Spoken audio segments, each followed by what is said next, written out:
Sous la présidence de son Excellence, Monsieur le Président de la République, le Conseil des ministres a tenu sa session ordinaire ce jeudi 5 avril 2018 de 10h à 12h avec l'ordre du jour suivant. 1. Message de son Excellence, Monsieur le Président de la République. 2. Compte rendu des sessions ordinaires du Conseil interministériel tenues le 27 mars et le 3 avril 2018. 3. Décisions. 4. Divers. Au titre du premier point de l'ordre du jour, Monsieur le Président de la République a invité le gouvernement à prendre toutes les dispositions pour préparer notre administration et accompagner notre secteur privé à faire face à la concurrence internationale dans le cadre des traités et accords internationaux auxquels la Guinée est partie.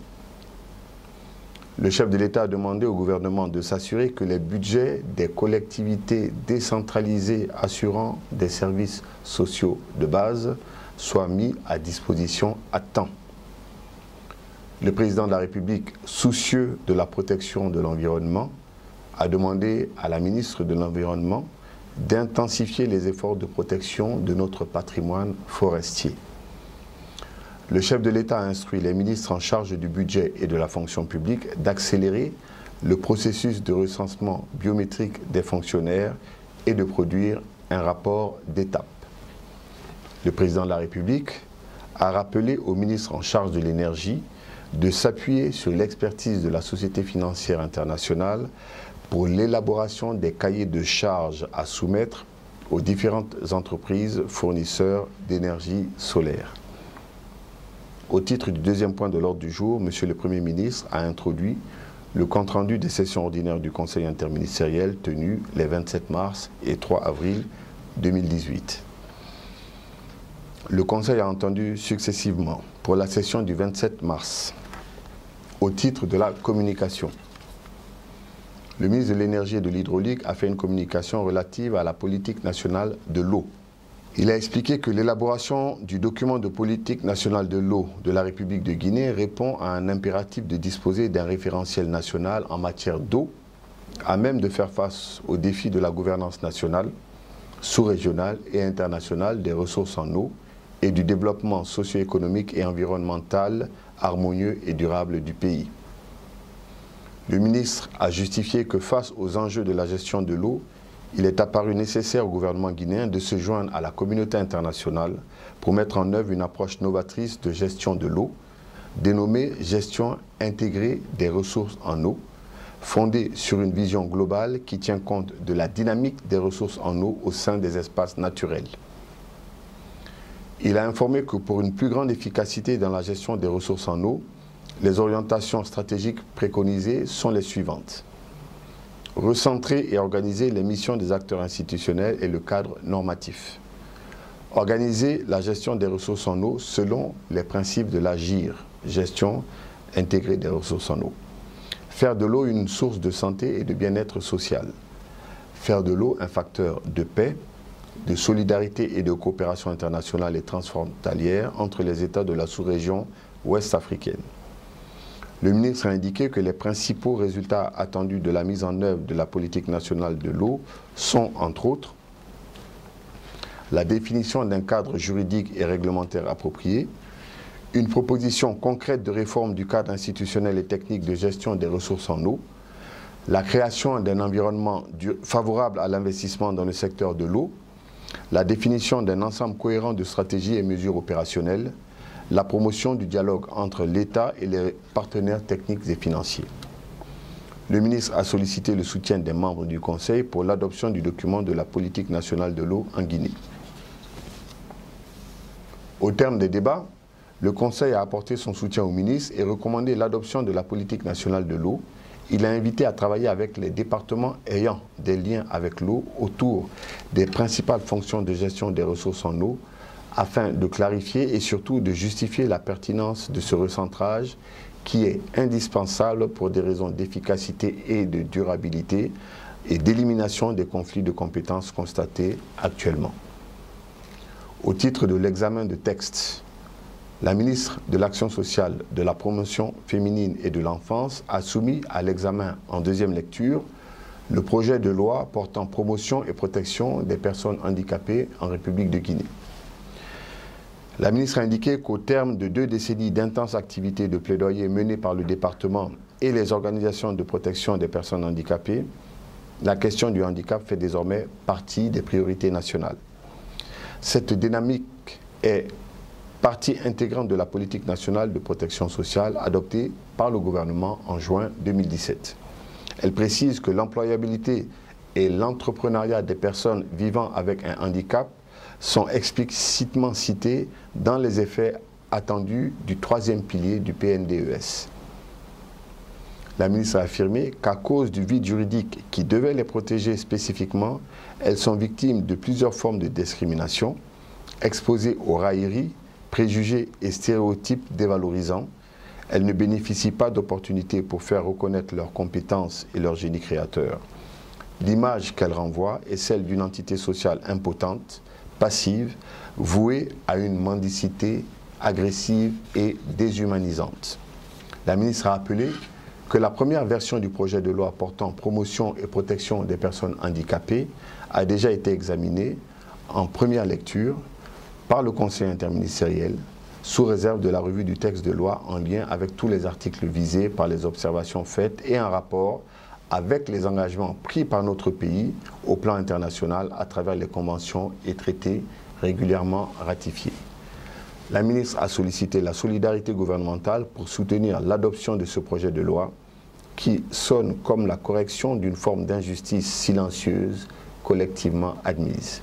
Au terme des débats, le Conseil a recommandé l'adoption du projet de loi portant protection et promotion des personnes handicapées sous réserve de la prise en compte des observations formulées. Pour la session du 3 avril 2018, au titre de l'examen de texte, le ministre des Transports a soumis en examen le projet de loi portant organisation du transport routier des intermédiaires et des intermédiaires de transport.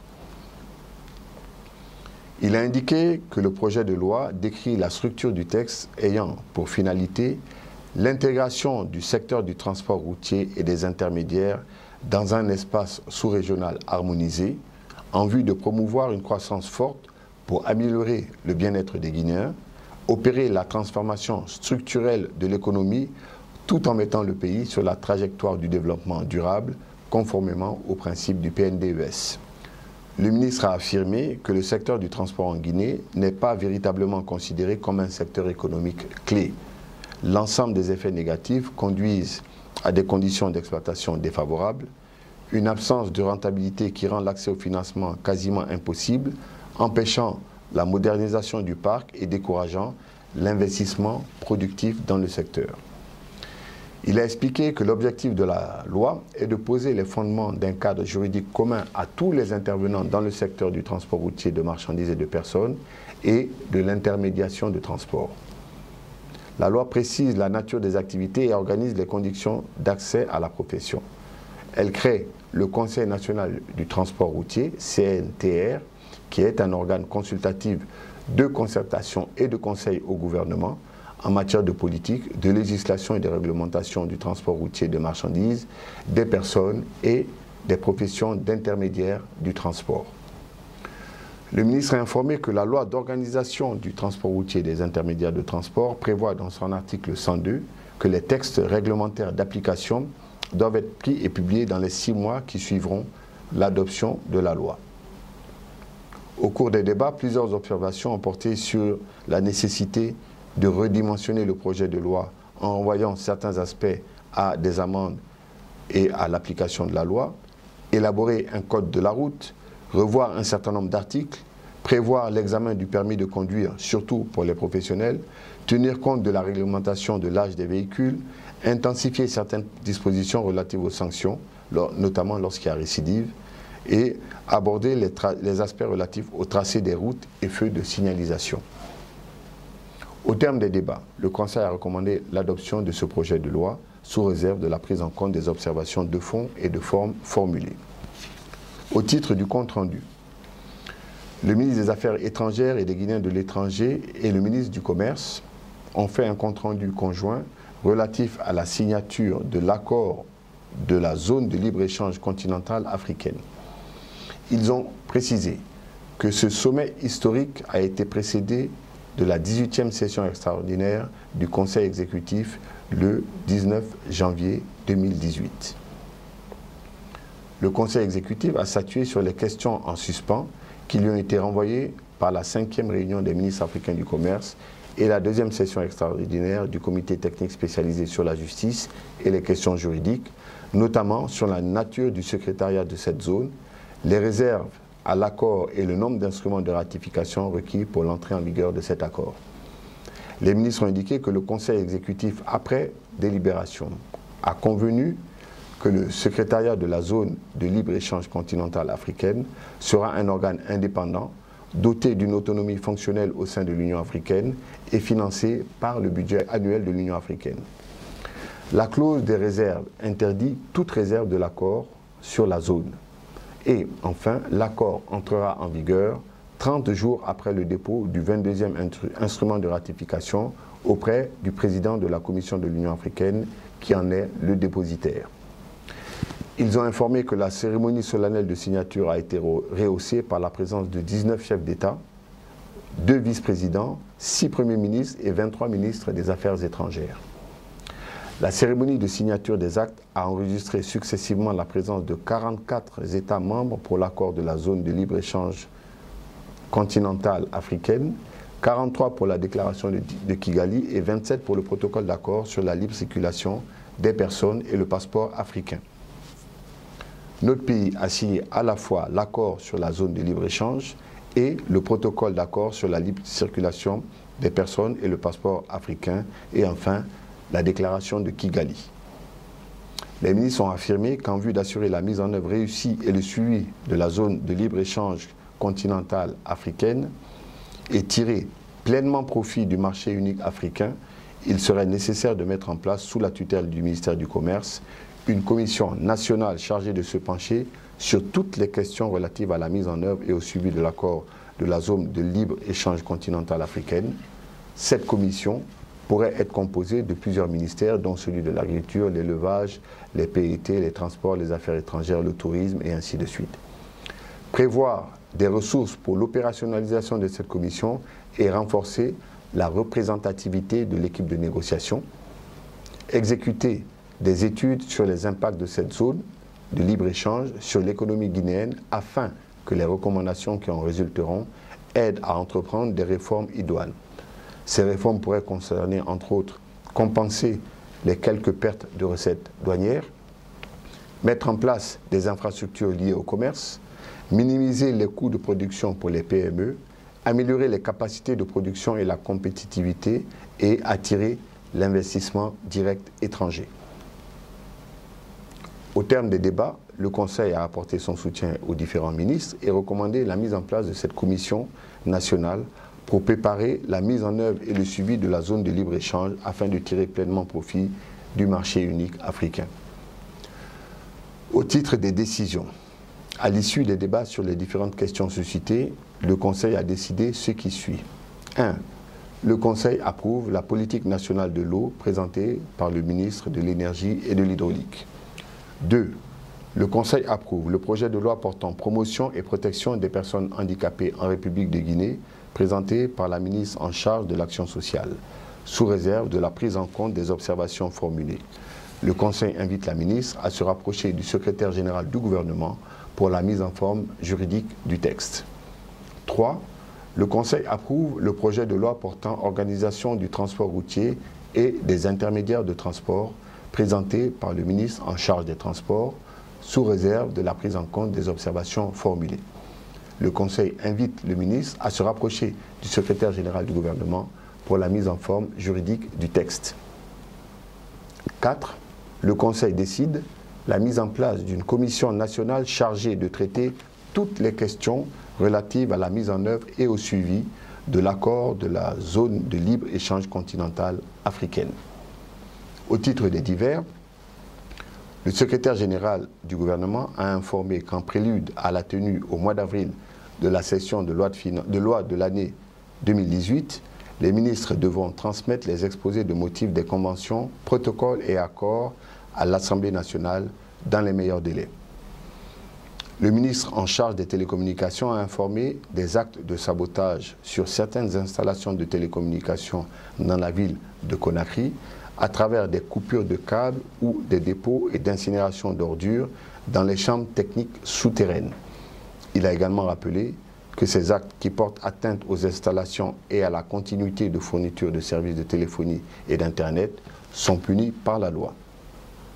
Le ministre en charge des sports a informé de l'organisation du championnat d'Afrique de la zone 2 de boxe, doté du trophée Malik Condé. Le championnat a connu la participation de 12 pays sur 15. Au total, 30 médailles ont été décernées, dont 10 en or, 10 en argent et 10 en bronze. Au terme de la compétition, la Guinée a remporté 5 médailles d'or, 3 d'argent et 2 de bronze. Le ministre du Commerce a informé que la Guinée, sur financement de l'Agence française de développement et de l'ambassade de France, dans le cadre du programme d'accompagnement de la Chambre de commerce, d'industrie et d'artisanat de Guinée, a mis en place un fichier consulaire avec une base de données de 40 000 entreprises enregistrées en Guinée. La ministre des Travaux publics a informé du lancement officiel des travaux de reconstruction de la route nationale N1, tronçon Koya-Dabola, prévu pour le 19 avril 2019. Elle a également informé du lancement des travaux de construction des 2 ponts sur le Koussi entre Télémélé et Pita et le Milo entre Kerouane et Banankoro dans la 2e quinzaine d'avril 2018. Le ministre de l'Enseignement supérieur et de la Recherche scientifique a informé que le mardi 27 mars 2018, 3 chercheurs guinéens ont été distingués lors de la cérémonie officielle de remise des prix aux lauréats et ambassadeurs du Next Einstein Forum 2018 à Kigali. Il s'agit de Dr Abdoulaye Baniré Diallo, Mamadou Kaba et Alpha Kabinet Keita, le Conseil des ministres.